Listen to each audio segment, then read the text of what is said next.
In today's show, we're going to look back at the 9 games for Wednesday in the NBA. Michael Bolton. Thanks, Josh. It's Michael Bolton here, and it's time for another episode of the Locked On Fantasy Basketball Podcast. Let's get to it. Let's get to it, indeed. You are Locked On Fantasy Basketball, your daily fantasy basketball podcast, part of the Locked On Podcast Network.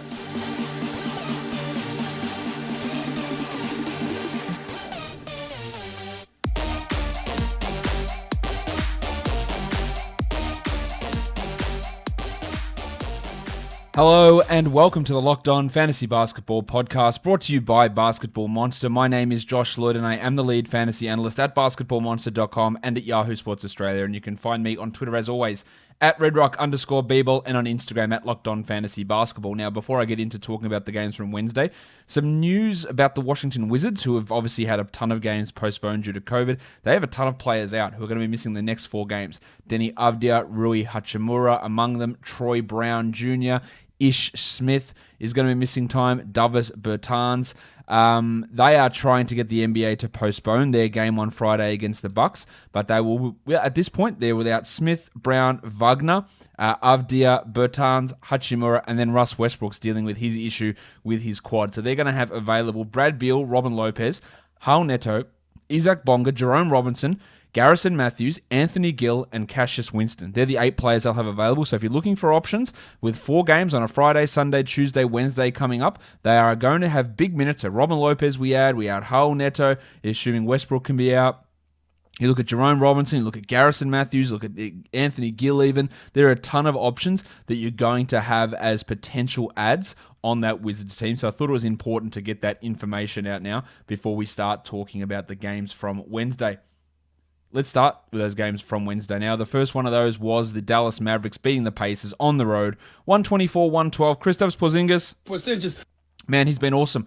27 and 13 with a block, 80% shooting, not sitting out back-to-backs. He's going to be great, and if you weathered that, it wasn't even a storm. 3.5 weeks, 4 weeks that he didn't play to begin the year. Returning really, really quickly and back into it straight away. It's been awesome. Luka Doncic struggled a bit. He was grabbing at his knee in this one. Had to have some time in the locker room, but came back out, finished the game. That's something to pay attention to. 13, 12, and 12 for Doncic on some pretty poor shooting, but with a block. Hardaway had 19, which is great considering he was 0 of 12 last game, and then Jalen Brunson had 19 too in the starting lineup, and Trey Burke chipped in 22 off the bench. But remember, there was no Dorian Finney-Smith or Josh Richardson who are going to take those minutes away from Brunson and Burke in particular. Willie Cauley-Stein playing only 19 minutes without Kleber and without Powell is a bad sign. He's a 12-team drop to me, while Josh Green started at power forward and played 23 minutes, but he'll likely go back to being out of the rotation once all of these players return. They've been out a long time, and hopefully they'll be back coming up pretty soon. For the Pacers, Doug McDermott got another start with Miles Turner out. Played 34 minutes and had 16 and 8, but the efficiency from last game wasn't there. He still can be a short-term points-type streamer, but not much more than that. While Jeremy Lamb, interestingly here for Lamb, started out on fire. People were absolutely frothing it. Jeremy Lamb, what a pickup. Amazing. 4 of 4 from the field, and then he ended with 10 points on 4 of 8 from the field and played 19 minutes, despite allegedly, according to Nate Bjorkgren, having no minutes restriction, and he has no back-to-back restriction, but played only 19 minutes. That is a concern. Now, Levert and Warren are going to be out long-term, so Lamb does have that opportunity. If you want to add him, fine. I just don't think his upside is particularly high this season. They're going to have Aaron Holiday, who played better than him here, Justin Holiday, who played better than him here as well. Edmund Sumner's in that mix, and while Lamb can be better than those guys, it's no guarantee that he will be. Again, fine if you want to go and add him. I just don't think the upside's particularly huge. Malcolm Brogdon had 26 with 5 assists and a steal, and Sabonis had 25, 10 and 4, and of course was just horrendous with his free throws, 4 of 9. He is a real issue there. TJ McConnell, one of the best assists and steals streamers, 6 dimes, 2 steals, 21 minutes. That's what he provides, and he did it again. While pretty critical here of Nate Bjorkgren not playing Goga Bitadze without Miles Turner. Oh, someone asked for this. Problem with my Gogo-mobile. Gogo-mobile? No, not the dart. Not the dart.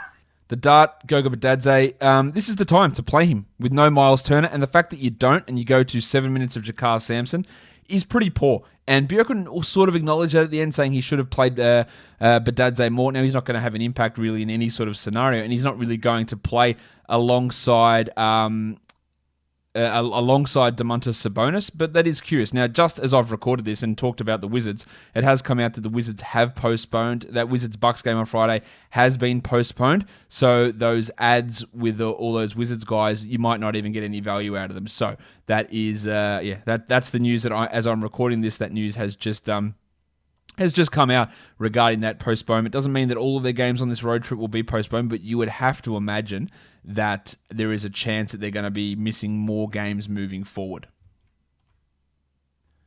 All right, let's move on now to the second game of the day, and what a game this was. Double overtime. The Cavs beat the Brooklyn Nets. Amazing. 147-135. 50 minutes for Kevin Durant, 38, 12, and 8. Big numbers, 4 blocks. 51 minutes for Jimmy Harden, who ended up with a 21, 10, and 12 triple-double and 2 steals. But Harden, 18.6% usage. Now, he was obviously focusing on being a point guard, had 0 shot attempts and 0 free throws in the first quarter. How this all figures out, we still don't have clear answers, while Kyrie had 37 in 48 minutes on a usage of 31%. So Kyrie was the guy with the highest usage, but we saw Irving's assist numbers drop way down to 3. He also blocked 3 shots, so it's hard to get overly wrapped up in what's going on with those guys. But some concerns about what Harden does there, but I don't think it'll be like this every game. Jeff Green, 45 minutes. My name is Jeff. 16 points, 4 triples, 7 rebounds, a steal, a block, getting a ton of minutes, playing backup center. Now, I wouldn't say the backup center minutes went particularly well for Green, as the Cavs get the victory here.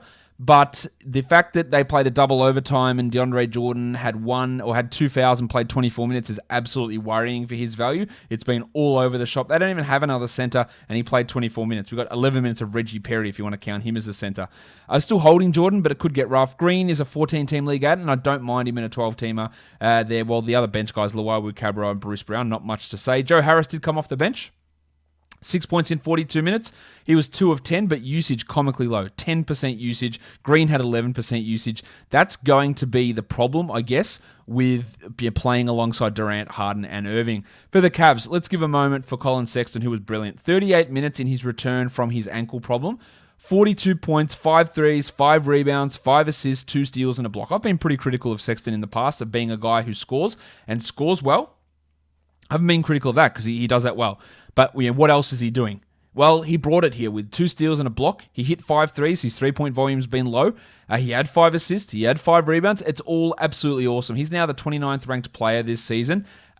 Just doing things and taking over in this game. Like, absolutely fantastic stuff. But I'm probably more excited just to see him do a few other things and to hit those threes and hit them at volume and to get those assists, which have been really the thing that holds him back from having elite fantasy value. I think that maybe getting to the top 50 this year or staying there is the goal.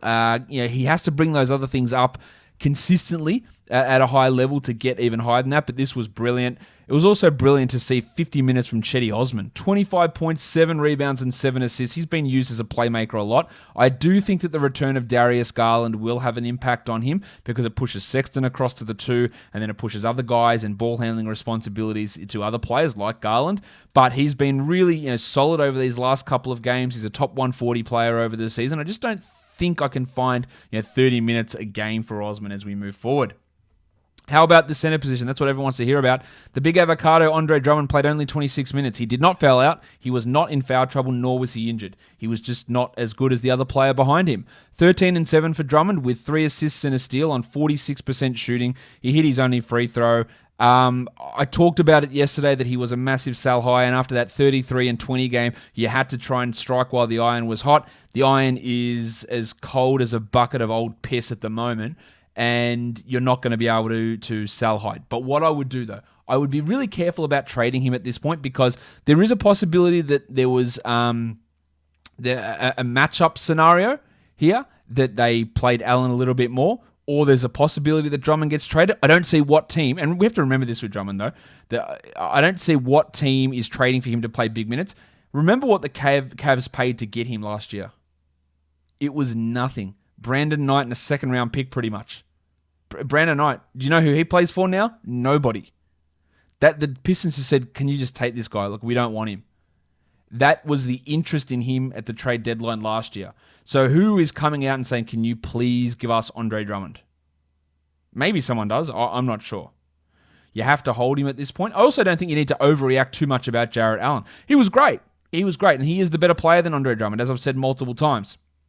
If they play the same amount of minutes, Drummond is the better fantasy option. But 12 and 11 with 4 blocks for Allen, he looked great out there. Will he come in and start and play 28 minutes to Drummond's 20? I'm not convinced that's going to be the case. I think it might still be like 26 Drummond, 22 Allen, which is basically what it was at the end of regulation. And then Allen played all of overtime because he is, as I said, the better player. But I think we need to be careful of overvaluing what Allen did here and undervaluing Drummond. Larry Nance had 4 steals to go with 15, 8, and 5. He remains a real sell high. While Okoro is playing some good defense, he just doesn't do anything in the box score. 8 points, 2 triples, 2 assists, and a steal for Isaac here in this one. All right, on to the next game now. Let's take a look at that one. It is, actually, before we do that, I've got to tell you about the good people at rockauto.com. Because you go to a local auto store, it can be pretty hard to go in there and find the part that you need. There are just so many makes and models of cars. It's impossible for these traditional storefronts to stock everything that you need. You have a computer. You have access to rockauto.com. So you can get these products just with the phone that's sitting in your pocket. RockAuto.com is a family business serving auto parts customers online for 20 years. Go to rockauto.com to shop for auto and body parts from hundreds of manufacturers.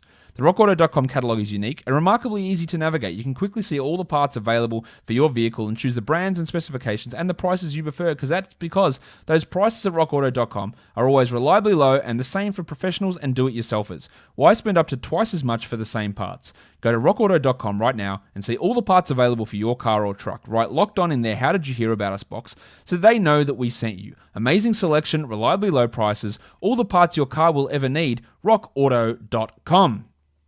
All right, let's go to the next one now, and that is the Philadelphia 76ers and the Boston Celtics. The Sixers win at 117-109. They started Tristan Thompson again, but it was Daniel Tice who was by far the best center in this game. 27 minutes, 23 and 10 on 91% shooting, really clicking with Kemba Walker, while Thompson had 2 points and 9 boards. Now, Thompson has no business being rostered in a 12-team league.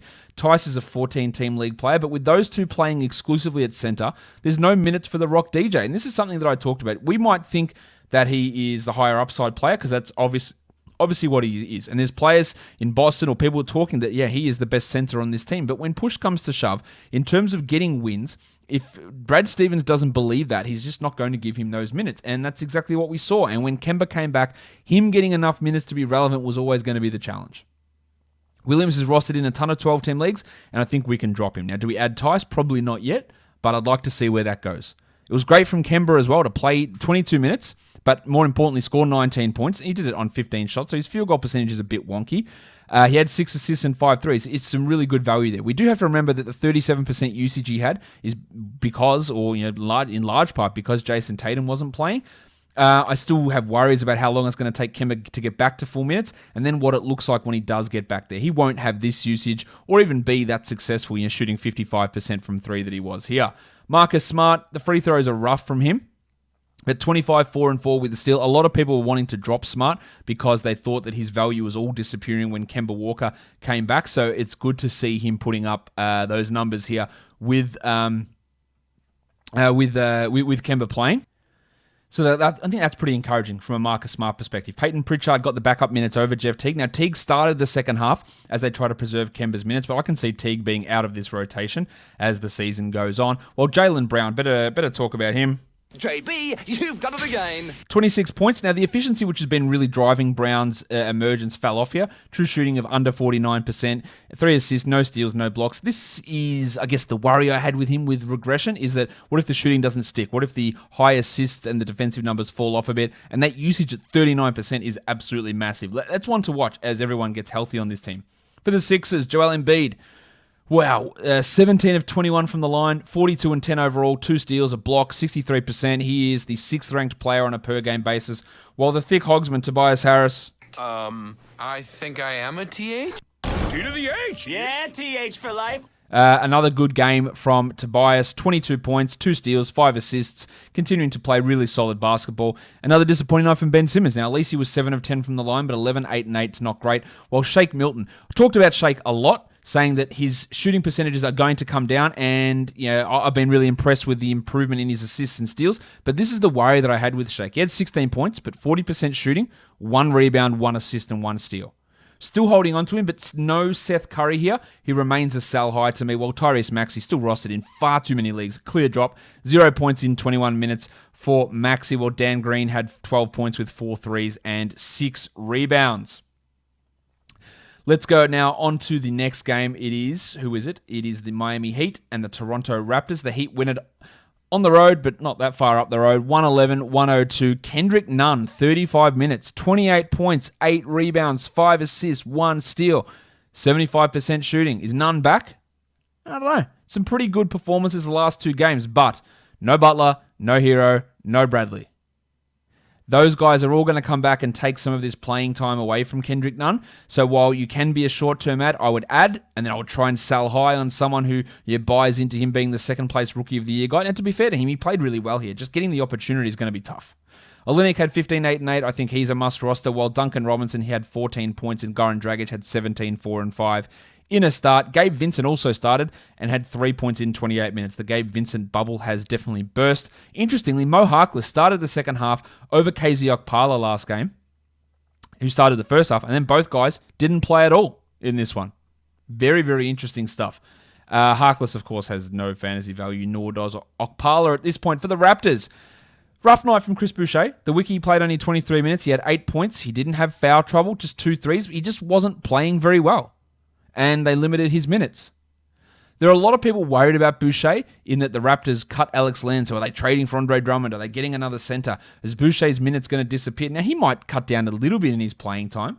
That's a possibility, but I'm not worried too much. This was just a bad night. Siakam had 18 and 6. The Jedi, OG Anunoby, he had 18 points. But what about scarves? OG. Balenciaga Stop, ones. OG. You better stop, OG. 4 threes and 7 boards, and Van Vliet had 24, 5, and 9, while Terrence Davis, predicting the Raptors bench is impossible. 24 minutes for Davis, 16 points, 4 threes, a steal, 1 block. He might not even play next game. That's how up and down they are. He might get suspended. He might go to jail and not be able to play this year. I'm not adding him anywhere really outside of 30-team leagues, while Norman Powell had 7 points in 19 minutes, and he has been an absolute fart in a bottle this season. Horrendous stuff majority of the time. You can do better just by streaming in that roster spot rather than holding on to him under every circumstance. I just don't see that as being a necessity there for Storm and Norman Powell. Guys, the NFL, the playoffs, the NBA, we're flying along. There's lots of sports going on at the moment, and there's only one place that has you covered where you can put your sporting knowledge to the test, and only one place that we trust, and that is betonline.ag. You can sign up today for a free account at betonline.ag, and if you use the promo code LOCKEDON, you can get a 50% welcome bonus. Awesome stuff. Tomorrow, betonline.ag has got the Utah Jazz 6.5-point favorites.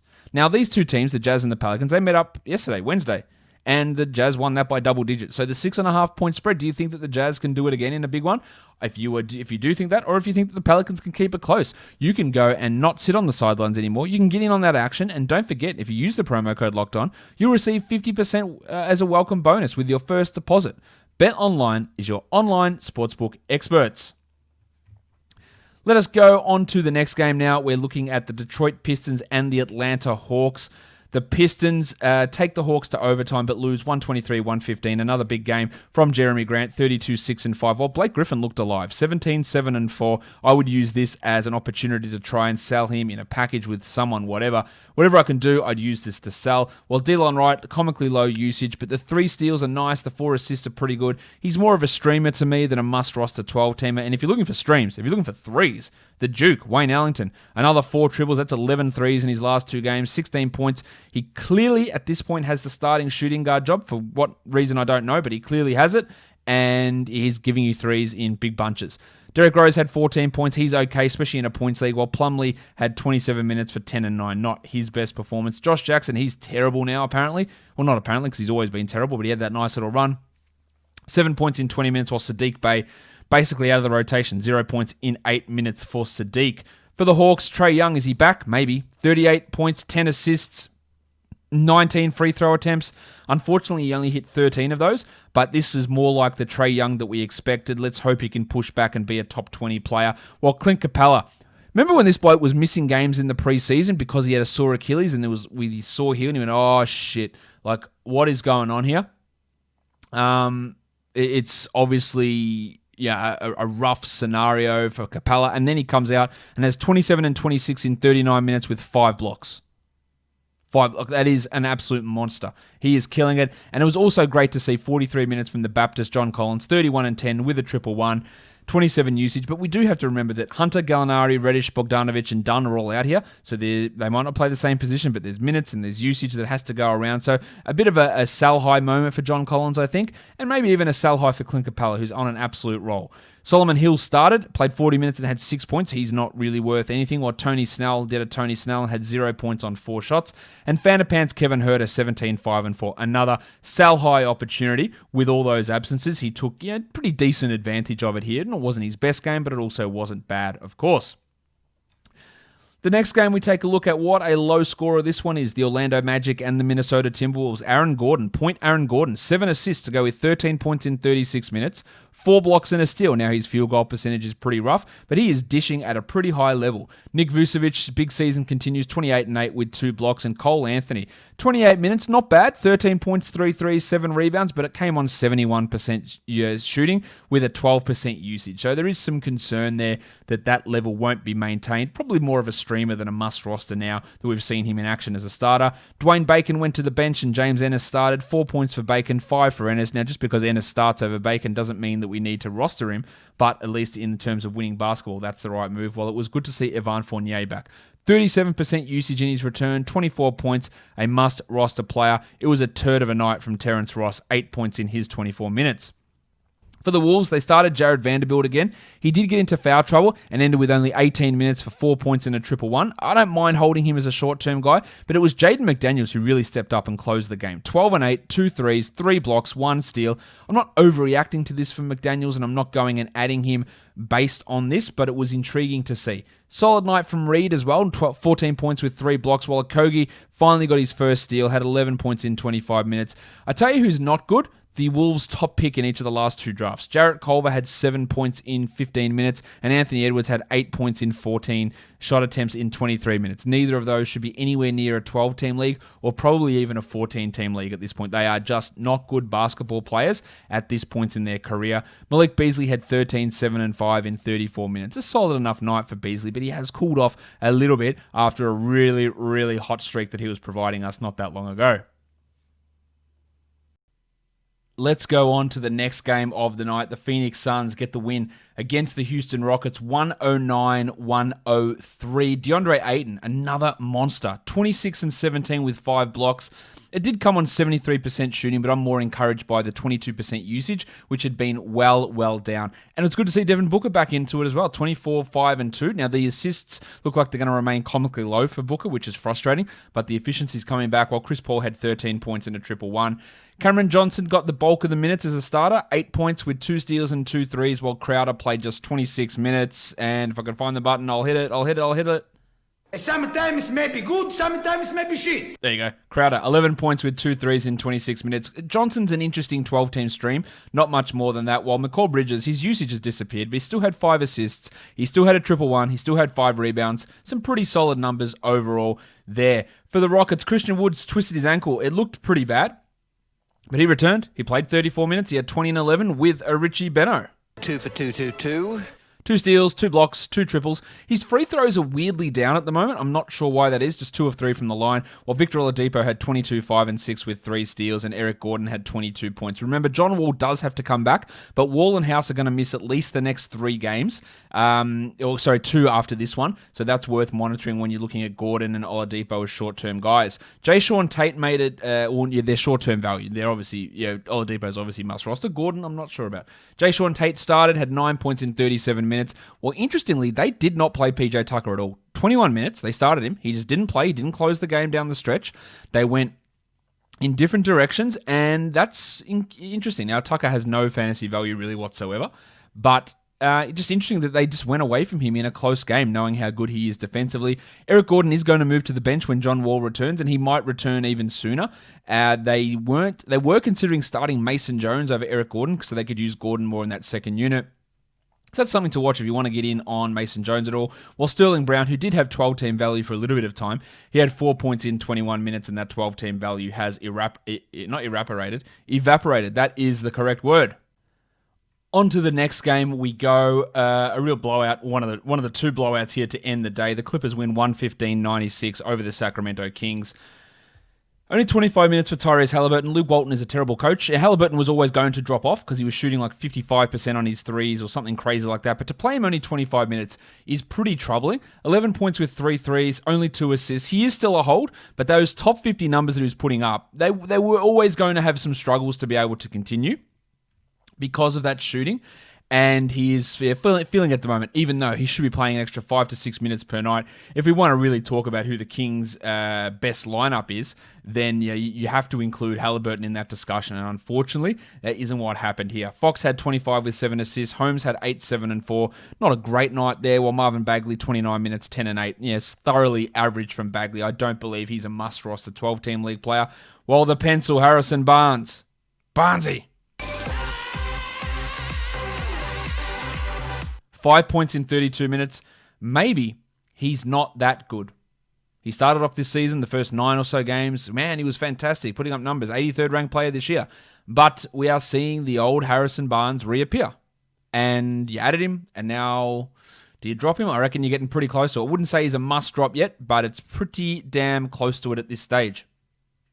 For the Clippers, the fun guy, Kawhi Leonard. I'm a fun guy. 32 points, 5 assists, 6 steals, just an absolute massive performance, while Paul George also continued his great run, 19, 7, and 12 with a pair of blocks, and Nick Batum chipped in with 11 points, 3 threes, and 3 steals, just holding on to back-end 12-team league value. Nice double-double from Zubats with 11 and 12. Ibaka had 8 and 6. They split the minutes, but realistically, this game was over so quickly that we just saw 26 minutes for Marcus Morris, 26 minutes for Nick Batum, 14 minutes for Lou Williams. We got a lot of garbage time in this one. The Clippers guys are rolling. They're looking like probably close to the best team in the NBA, up there with the Lakers for sure at this point. Let's go on to the last game of the night. It was the Golden State Warriors easily defeating the San Antonio Spurs. Let's start with LaMarcus Aldridge. He looked terrible again. 23 minutes, 4 points, 3 rebounds, 2 of 8 from the field. How does a bloke go from being as good as he was last year to being just utter trash this year? It's pretty frustrating. Is he someone that we hold on to? It's so hard to look at LaMarcus Aldridge and go, yeah, he's a guy to drop. But the numbers would tell you that he is. He's the 157th ranked player this year. He is struggling a lot. Now, I think in a 12-team, I'd probably still hold. It depends on the quality of player that's on my waiver wire.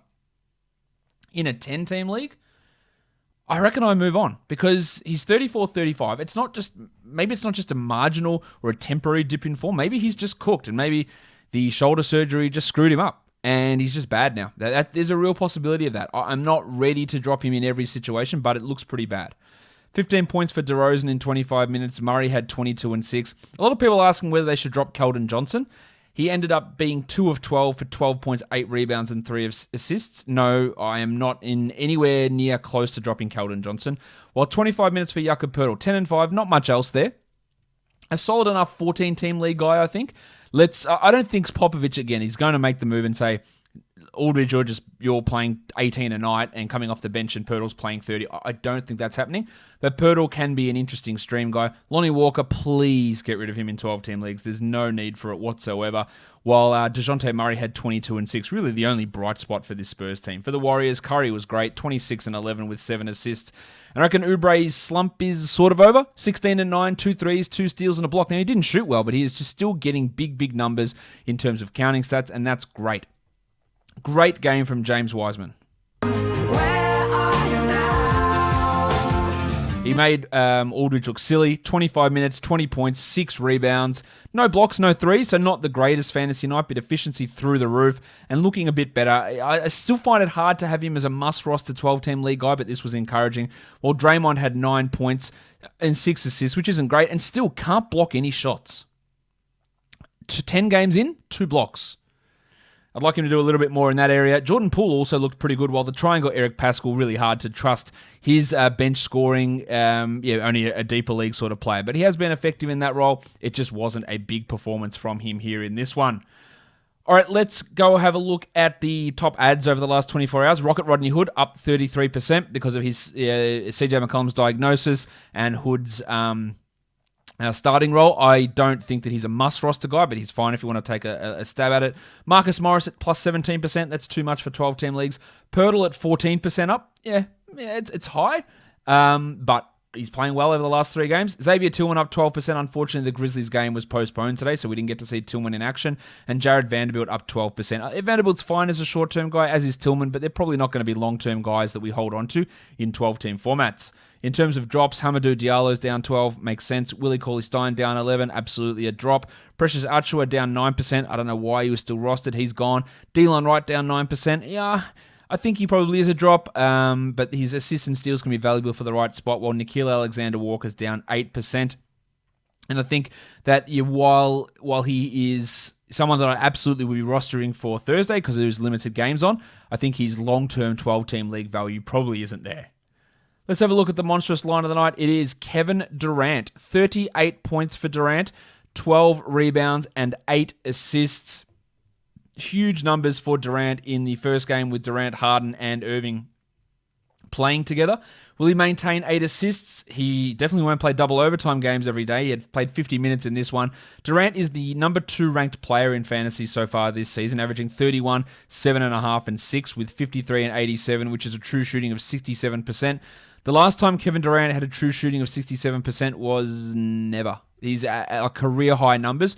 He's shooting 47% from 3. It is going to come down. He will not remain a 47% 3-point shooter, but he is putting up absolute monster numbers at the moment, just dominating everywhere you look, and it really is, it's joyous. It's joyous to see him playing at this sort of level. I love it. I could not love it anymore. It's fantastic to see a guy coming back from that sort of injury playing at that level in the NBA. The rookie of the night is Jaden McDaniels. 12 points, 8 rebounds, 3 blocks for McDaniels. This is really only his only real game of note. He did have 2 steals and a block back in the 27th of December against the Lakers, but really played well here. Got minutes down the stretch. It's more the opportunities there because Towns and Hernan Gomez are out. But I wouldn't be banking on him being a regular as we move forward every night. But it was encouraging to see, absolutely no doubt. Let's move across and talk DFS for Thursday now. All right, so the first game we look at here, the Lakers and the Bucks. The Bucks are 1-point favorites, and the total is 228. I like the big Ragu a little bit here, 4,400 for Dante DiVincenzo, but he has been underperforming, averaging under 21 over the last 5, so don't go crazy on it. LeBron's at 9.5. He's listed as questionable, but of course that just means he plays. I like that. He should be a 50-plus in this one. Brook Lopez at 53 is getting a ton of minutes and producing pretty well. He's averaging also 39 points the last 3 times out against the Lakers. I love him at 5,300. I like Yanni at 11.3, but I prefer Anthony Davis at 10,000. Just saving that bit of money. While the 8,000 for Middleton probably is on the high side, as is the 7,600 for Drew Holiday. Not interested in Dennis Schroeder really, or Montrezl Harrell. I could be talked into KCP at 4,000, but you'd have to be pretty persuasive to be able to talk me into that. The second game we take a look at here. The Pelicans and the Jazz. The Jazz 6.5-point favorites after they demolished them on Wednesday. The total 217.5. Steve Adams is at 5,200 because he's been underperforming. Now, it is a tough matchup against Gobert, but he was 20 points the last game.